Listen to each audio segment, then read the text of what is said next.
Γεια σας ρε λογιστοπούλα. Είμαι ο Νικόλας από το Accounting Lab. Σήμερα θα λύσουμε μαζί την άσκηση 22 από το κεφάλαιο 4 Limited Companies για τους μαθητές της 3ης Λυκείου. Ας σε συγχύζουν. Οι μετοχές, τα rights σου, τα bonuses σου, dividends. Πάμε να δούμε το βίντεο. Γεια σας.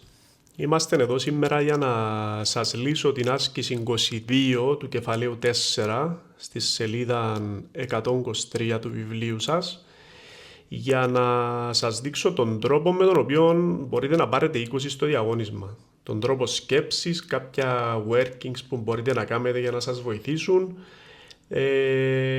Επίσης, εγώ θεωρώ ότι αυτή η άσκηση 22 είναι η πιο αντιπροσωπευτική από τις ασκήσεις που έχουμε στο βιβλίο, που θα είναι κοντά είτε σε κάποιο διαγώνισμα είτε σε άσκηση που μπορεί να παρουσιαστεί στις παγκύπριες. Άρα πάμε μαζί να τη διαβάσουμε. Λέει, the draft statement of financial position of Hondos Limited on 31st December 2024 contain the following information. Μας δίνει τα non-current assets, που εδώ θα μας ενδιαφέρει το bank, η τράπεζα δηλαδή, που συμπεριλαμβάνεται στα current assets. Και μετά έχω equity and liabilities, μας δίνει το share capital, ordinary share capital, 5% irredeemable preference share capital of €1 each. Έχει share premium και έχει και retained earnings, positive. Αρχίζουμε με το να πούμε ότι όλα αυτά τα accounts, εδώ που είναι κάτω από το heading του equity, έχουν credit balance, δηλαδή όταν θέλω να αυξήσω ένα από αυτά τα accounts πρέπει να το κάνω credit. Εντάξει, άρα το credit αυξάνει τους λογαριασμούς. Και πάμε να δούμε τα events. Λέει, the following events were not recorded in the books. Μας δίνει 5 events. Εγώ θα σας δείξω να λύσουμε μαζί, να κάνουμε τα journal entries και θα σας δείξω και το revised statement of financial position, διότι θεωρώ ότι τα δύο τα accounts είναι πολύ εύκολα, ότι θα ξέρετε να τα κάνετε. Λοιπόν, πάμε να ξεκινήσουμε. Είναι πολύ σημαντικό τούτον το working δαμε. Δηλαδή να ξέρουμε ανά πάσα στιγμή πόσες μετοχές έχουμε in issue. Στις ασκήσεις τούτες ξεκινούμε με έναν ποσό, με έναν αριθμό μετοχών και μετά με διάφορους τρόπους εκδίδουμε κι άλλες μετοχές. Εντάξει, εμείς πρέπει να κρατούμε το score πόσες μετοχές έχουμε ανά πάσα στιγμή. Θα σας βοηθήσει σε όλα σας τα transaction του το working. Είναι πολύ σημαντικό. Λοιπόν, πάμε να ξεκινήσουμε. Άρα, πόσες είχαμε στην αρχή μετοχές? Τούτη η εταιρεία εμάζεψε 500.000 ευρώ με το να πουλά μετοχές των 50 cent. Άρα, πόσες μετοχές έπρεπε να πουλήσει των 50 cent για να μαζέψει 500.000 ευρώ?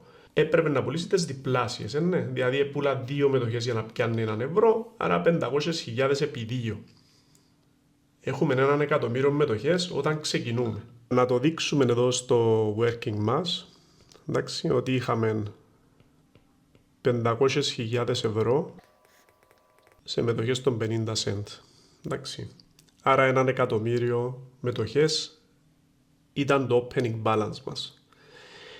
Εντάξει, μπορεί μια εταιρεία που είναι καινούργια εταιρεία και λέει σας ότι was newly formed και πρώτη φορά θα εκδώσει μετοχές, δεν θα έχει opening balance. Αλλά συνήθως θα σας δίνει ένα statement of financial position με κάποιον opening balance μέσα. Εντάξει. Προχωρούμε στο επόμενο transaction, στο πρώτο transaction. Λέει, on July 1st, the company offered to the public 200,000 ordinary shares at a price of 80 pence per share. Βλέπουμε εδώ ότι πούλησε η εταιρεία 200.000 μετοχές, άρα δεν χρειάζεται εδώ να κάνουμε κάποιον calculation για να δούμε πόσες μετοχές επούλησε. Λέει σας ότι επούλησε 200.000 μετοχές. Άρα είχαμε 1.000.000, επουλήσαμε ακόμα 200.000, σύνολον έχουμε τώρα 1.200. Λοιπόν, πώς το κάνουμε τούτον το double entry στο journal? Πάντα η σκέψη μας πρέπει να ξεκινά από τον bank. Δηλαδή πόσα λεφτά εισπράξαμε. Πουλήσαμε 200.000 μετοχές και πιάσαμε 80 cent τη μια. Άρα 200.000 επί 80 cent είναι 160.000 που κάνουν debit την τράπεζα και μετά credit πρέπει να κάνω το ordinary share capital που είναι πάντα at nominal value. Εντάξει, πάντα το ordinary share capital, οπότε να γράψετε μέσα, πρέπει να είναι at nominal value. Στην τιμή δηλαδή τούτη που μας διαδάμε στο statement of financial position. Άρα, έχω 200.000 επί 50 cent, 100.000 και τα υπόλοιπα 200.000 μετοχές επί 30 cent είναι το premium που είναι 60.000. Εντάξει. Πάμε στο επόμενο transaction. Στο 2. On August 25th, the company made a 2-for-5 rights issue at 70 cent per share. Άρα πάλι πουλήσαμε μετοχές 20 cent πάνω από το nominal value στα 70 cent και δώσαμε τους 2-for-5. Ποιους έδωσαμε 2-for-5? Σε τούτους. Όλους τους μετόχους. Εντάξει. Άρα πώς θα κάνω την πράξη μου? Θα πιάσω 2 πέμπτα επί 1.200. Εντάξει, που είναι 480.000 οι καινούργιες μετοχές που κάνουμε rights issue.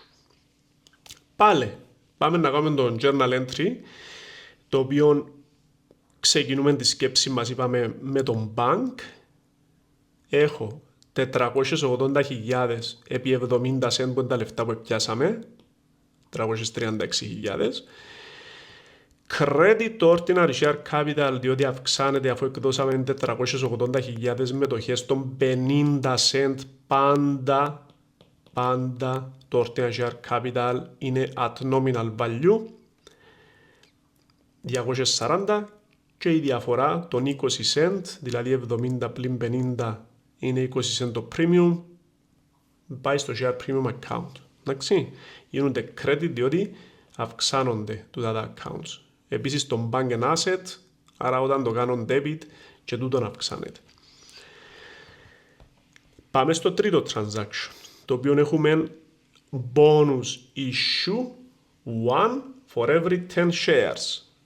Held by utilizing part of the share premium. Όταν λέει by utilizing part of the share premium, σημαίνει ότι το share premium που έχω είναι αρκετό για να μου καλύψει τον bonus issue. Όταν έχω bonus issue πρέπει να κάνουμε debit το share premium και credit το ordinary share capital, διότι αυξάνεται. Δεν πιάνουμε λεφτά στον bonus issue, άρα δεν θα πειράξω τον bank, εντάξει, δεν θα πειράξω τα με τα current assets.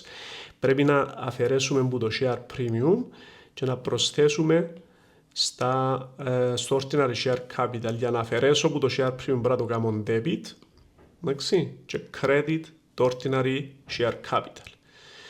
Πόσες μετοχές τώρα? 1 for every 10.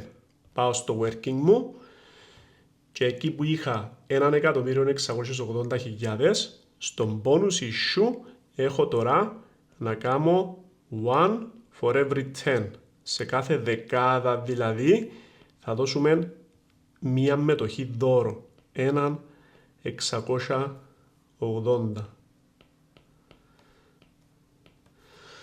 Που είναι 168.000 καινούργιες μετοχές. Πάμε να δείξουμε και τον double entry μας. Είναι 168.000 μετοχές των 50 cent. Εντάξει, που θα κάνουμε debit το share premium και credit το ordinary share capital πάντα at nominal value. Λοιπόν, τι συνέβηκε μετά?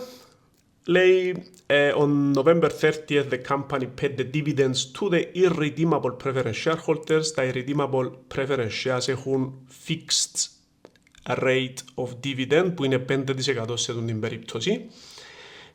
Άρα να κάνω 5% στις 120.000, το οποίο κάνουμε debit τα retained earnings και credit τον bank. Πόσα λεφτά τους έδωκαμε? Ήταν 5% στις 120.000. 120.000 επί 0,05 ήταν 6.000. Εντάξει. 6.000 φεύγουν από τα retained earnings, άρα κάνουν debit τα retained earnings και επίσης φεύγουν και από τον bank.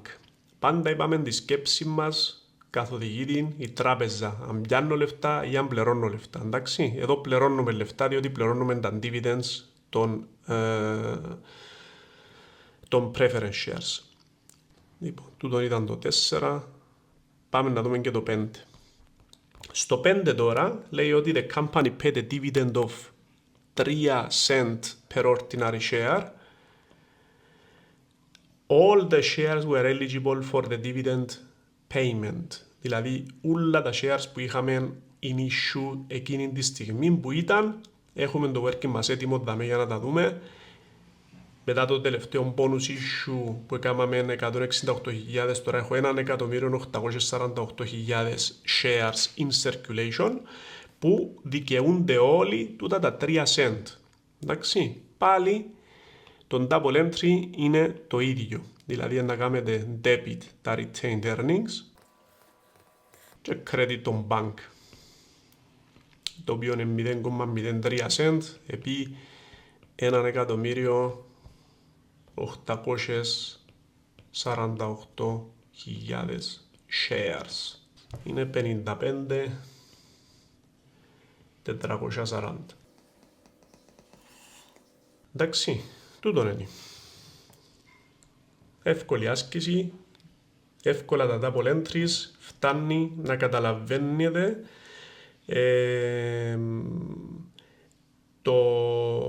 να με συγχύζεστε με τα μετοχές με τα ευρώ.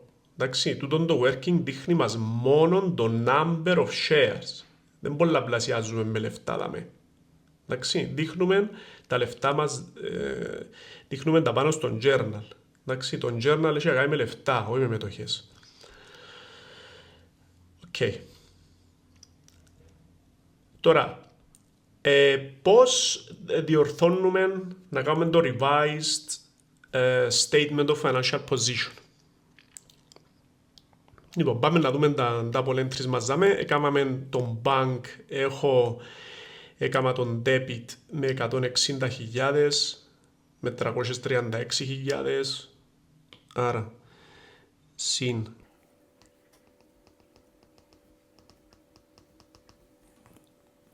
λοιπόν, τούτον έβαλα το, μετά είχα εδώ credit τον bank με 6 και credit τον bank με 55.440. Πάμε να δούμε το ordinary share capital. Είχα credit 100.000, credit 240. Εδώ μόνο θα προσθέτουμε, δεν έχετε στην ύλη σας ότι αφαιρούμε που το ordinary share capital ποτέ, άρα πάντα να αυξάνεται. Είχα συν 84,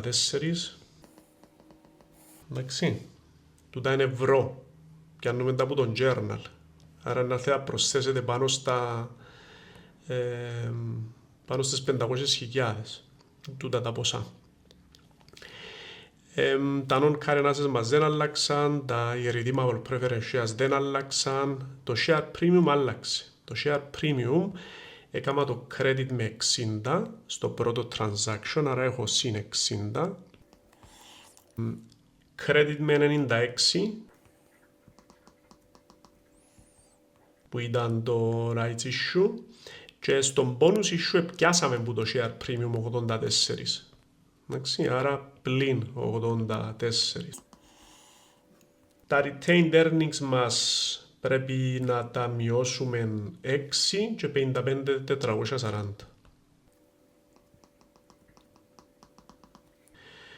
Αυτή είναι η άσκηση. Κάποιες φορές να προσέχετε, διότι αν σας διά profit, ότι έκαμε και profit τα με η άσκηση, πρέπει να το προσθέτουμε το profit for the year. Σε τον την άσκηση είναι έτσι. Λοιπόν, αυτή είναι η άσκηση, παιδιά. Καλή επιτυχία στο διαγωνίσμα σας. Αν έχετε οποιαδήποτε απορία, γράψτε μου κάτω στα comments και θα σας απαντήσω.